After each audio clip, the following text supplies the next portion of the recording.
So the question is, are you a pot smoker?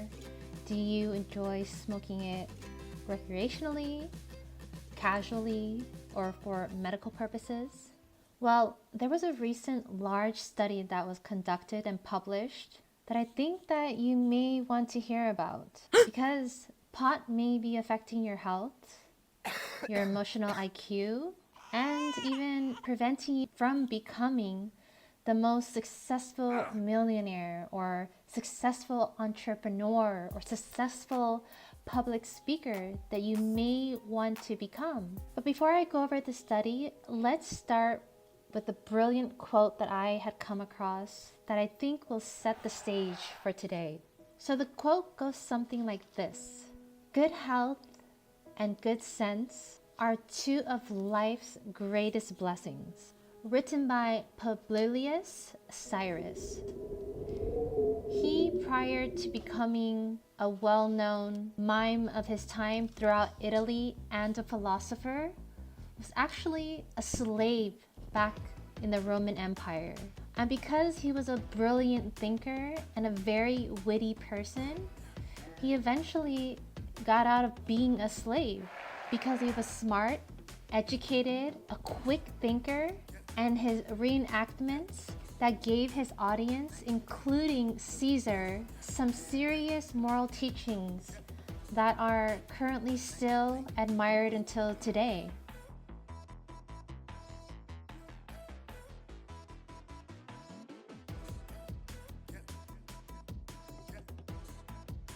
So the question is, would you like to be just like Publilius?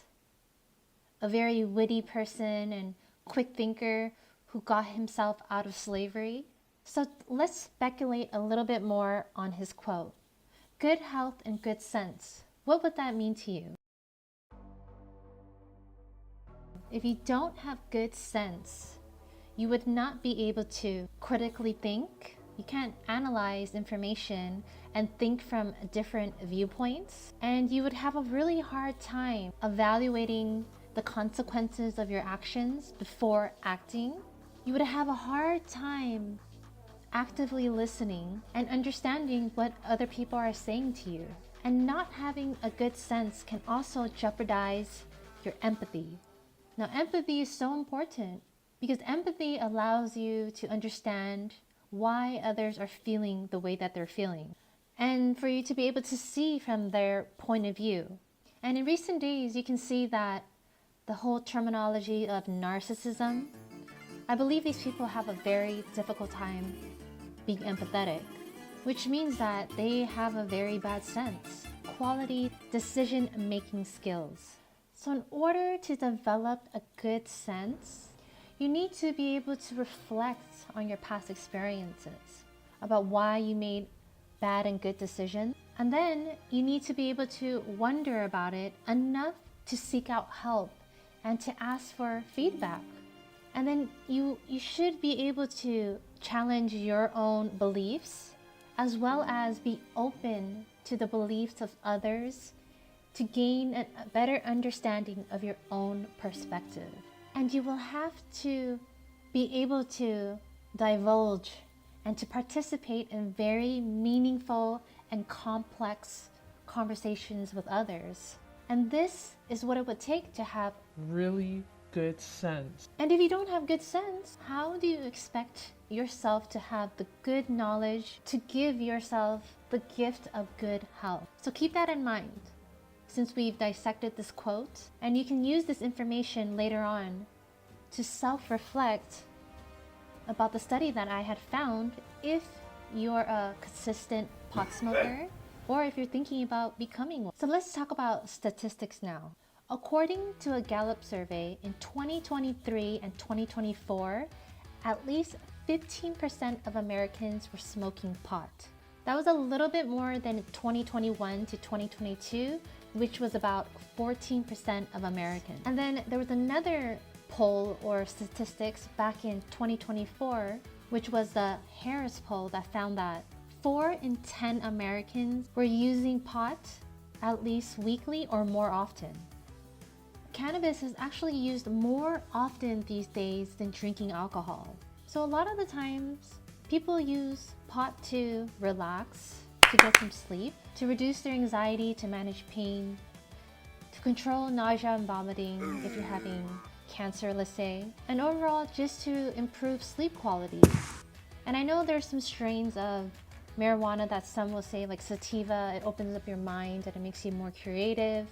And then the indica strains can help you relax and go into a deep meditative state. And I personally get it myself because several years ago when my father was experiencing liver cancer, through all the chaos and commotion, we were trying to figure out if he was going to get a liver transplant, a liver resection, or if he was even going to qualify. And during the stages of his grieving process, of not knowing how his health condition was going to ultimately end up, he was going through a lot of stress, and he resorted to using pot to help relieve his anxiety and to help him sleep, as well as help him deal with the discomforts that he had getting a liver resection. However, even though there's so many upsides using cannabis in general, there has been the recent downside that has been published in regards to the use of pot. This was the largest study ever done in terms of the brain function and how well the brain works for those who use pot consistently or periodically. So this study was done in the University of Colorado at their School of Medicine, at the Anschutz Medical Campus. I wonder if that's a German word.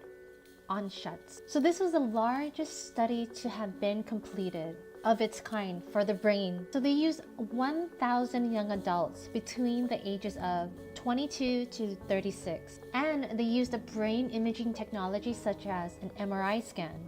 And they found that 63% of people who were heavy cannabis users had reduced brain activity when they were trying to use their brain to complete a task. While those who were not smoking pot every day, let's just say just recently smoked, these users who were doing it periodically, 68% of them also had the same effects on their brain. So they call this the working memory. And what is the working memory? It is the ability for you to use the information that's given to you to perform a task. So let's just say you're preparing for a speech and you're about to speak live, and you wrote a script and you understand in your brain that you need to say this and this and this during your discussion. But if you were a cannabis smoker, your brain would not process in chronological order exactly what you were telling yourself to speak. So it's very difficult for you to follow instructions if you're a cannabis user. What they did was they gave them 7 tasks to complete. And under these imaging devices, they tested things like reward, their cognition, their motor skill, their language, and their working memory. And they said that cannabis significantly impacted their working memory, and that it was very unlikely that this result of cannabis affecting a person's working memory was happening by chance, as well as people who recently started smoking or using cannabis. So the parts in the brain that cannabis affected was the dorsolateral prefrontal cortex, the dorsomedial prefrontal cortex, and the interior insula. Yeah, complicated words, but these are the areas that help you with your working brain. These areas help you with your decision making, your memory, your attention, and your emotional processing. So with these findings, if you're using pot recreationally, periodically, or if you're using it for other healthcare reasons that's benefiting you because of anxiety, pain, nausea, vomiting, I think it's just a good idea to know that the effects of cannabis and the brain will impair your ability to have a good sense. And as professed by Publilius, the Latin writer, having a good health and a good sense is the most important aspects to human life. Because again, if you're planning on becoming a successful entrepreneur, a millionaire, a person who needs to utilize the brain at its full capacity to to make quick decisions, or just any profession that requires your brain to evaluate right from wrong, steps by steps, and for you to retain all of that information, pot may not just be for you anymore. If you want to break free from the lifestyle that you've been living, or maybe you just want to become a rational human being. Maybe you want to be able to self-reflect, to understand why you're a disruptive person inside, or maybe you're overly emotional, or maybe you're just a very reactive person. It takes a healthy brain and good sense in order for you to have high emotional intelligence. So before I end, let's just end it with another brilliant quote by Publilius, a slave who turned into a philosopher because of his wit and intelligence. He said, "If you are to have a great kingdom, rule over yourself." So the real power within us cannot be taken away. The principles that lie within us, our mental faculty, cannot be taken. If we sharpen it to the extent that it will give us superb critical thinking skills, be able to actively listen, show empathy to the world as well as ourselves, and be quick with our decision-making skills. Well, I hope you enjoyed my discussion today and the study that I found. Make sure you like, comment, and subscribe, and check back on my next video. Take care and stay healthy, friends of YouTube. Bye!